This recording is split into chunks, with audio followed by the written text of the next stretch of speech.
a celebration of unity, or a performance where every actor plays their part?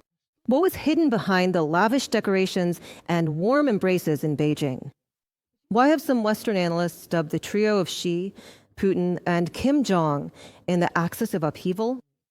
What did each of them want to show the world and their own domestic audiences?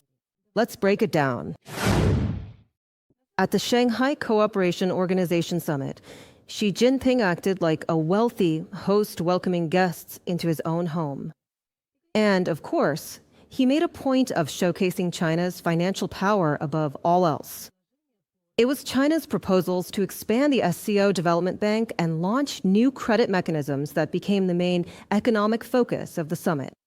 This year, Beijing will provide SCO member countries with 2 billion yuan, that is, about $281 million, in non-repayable aid in the form of grants, and another 10 billion yuan, or just under $1.5 billion, in new loans. For countries under sanctions like Russia, Iran, and North Korea, this looked like a lifeline, and for China, it was confirmation of its role as the main financial backer of the organization. China also announced that it is creating 3 platforms for cooperation in the fields of energy, green industry, and the digital economy. Xi Jinping's call to create a new SCO development bank was not made without reason. This would be an important step toward the bloc's long-standing dream of developing an alternative payment system that bypasses the dollar and American sanctions. China also plans to build a cooperation center for artificial intelligence for SCO countries, which have been invited to participate in the creation of the Chinese Lunar Research Station. And this is also a challenge to the United States. From a Reuters publication. Of course, China was eager to demonstrate not only its financial power, but also its military might. The parade marking the 80th anniversary of Japan's surrender in World War II became the largest event in the country's history. Beijing showcased the Dongfeng, 41 intercontinental ballistic missiles, which are capable of carrying nuclear warheads and striking targets at distances of up to 14,000 kilometers. Hypersonic DF, 17 missiles were presented, capable of penetrating the missile defense systems of the U.S. and its allies, as well as the latest drones and electronic warfare equipment. China was very eager to show that it is ready not only to defend itself, but also to conduct offensive operations on a global scale. They want to use the memory of the war to instill in future generations a rejection of Western values and to legitimize the world order they envision.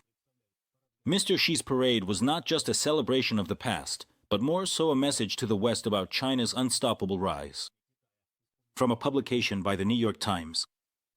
This parade became not only a demonstration of military might, but also a political declaration of a new alliance of anti-Western powers. One of the most memorable shots was taken even before the first cannon was fired. Chairman Xi first greeted North Korean leader Kim Jong Un with a long handshake, then greeted Putin, and after that, all of them together walked down the red carpet to the grandstand. And in this political theater, every gesture and every turn of the head was also carefully choreographed. Although China claims to reject the idea of a new Cold War with the United States, this week's summit and parade demonstrate a real hardening of the stance of the China-led bloc. And it's no coincidence that it is made up mostly of authoritarian, anti-Western leaders. This week vividly demonstrated Beijing's growing ambitions and signaled its desire to reshape the world order. From a publication in The Guardian. Putin had his own plans and calculations in China. He used both the SCO summit platform and a series of bilateral meetings to justify Russia's bloody war against Ukraine.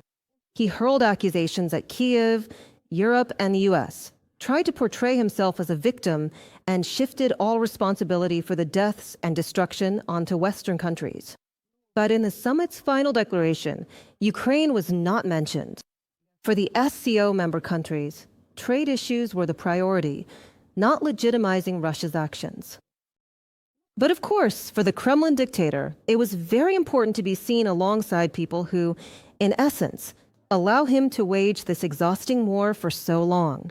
I'm talking about the leaders of North Korea, Iran, China, and India. And of course, Putin was eager to show the whole world that he has no intention of stopping.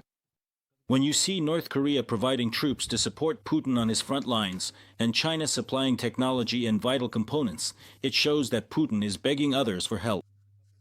It shows that Putin likes to appear strong, but he is weaker than ever. Russia has lost more than 1 million people and has lost over 10,000 tanks and unarmored vehicles. His Black Sea Fleet was neutralized by the armed forces of a country that doesn't even have a navy. He hasn't achieved a single one of his strategic goals, and this was a war he expected to win in 3 days. But he's still fighting it, thanks to the courage of the Ukrainians, 3.5 years later. John Healey, UK Secretary of Defense. But perhaps for no one was this visit to China as important as it was for the leader of North Korea. Kim Jong Un arrived in Beijing for the first time since 2019.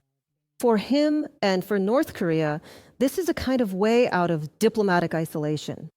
First of all, the North Korean dictator really wanted to show his domestic audience, look, I'm not a pariah, but a world-class leader. And to the international community, he demonstrated that North Korea has allies and will not be left alone. For Kim Jong Un, it's very important to strengthen ties with China, which has been and remains the country's main economic donor. Well, Pyongyang was also hoping to get some benefits from Russia. Kim Jong Un is especially pleased to take part in the parade because it shows that he is at the stage of being accepted by Moscow and Beijing as an equal partner. Kim Jong Un has done a lot for Putin, sending North Korean troops to fight against Ukraine on Russia's side and providing weapons and ammunition. That's why he clearly believes he can count on some reciprocity. Denny Pinkston, professor of international relations at Troy University, in an interview with Deutsche Welle. By the way, Kim Jong Un arrived in Beijing together with his daughter, Kim Joo-ae. She is considered the most likely successor to the country's top government position. So the North Korean dictator also used this trip for personal reasons, to introduce, so to speak, his heir to the backstage of global politics. By the way, here's an interesting detail. The security staff of Kim, after his meeting with Putin, wiped down everything the North Korean dictator touched and took away the glass he drank from. They did this so that no intelligence agency could get hold of his DNA samples. And this moment also speaks volumes about the level of trust between these so-called allies. Here's another example. In Beijing, Putin and the president of Iran smiled at each other like old friends. But Tehran hasn't forgotten that Russia didn't come to its aid in the conflict with Israel, and that tension is impossible to hide. Or take this moment, for instance. On his last day in China, Putin announced the signing of a memorandum on the construction of the Power of Siberia 2 gas pipeline. And Beijing, in turn, did not confirm this information, stating that everything is still under negotiation. So all these coalitions look more like a situational alliance against the West than a union for creation. They show off their strength and weapons, but offer the world nothing but threats and fear.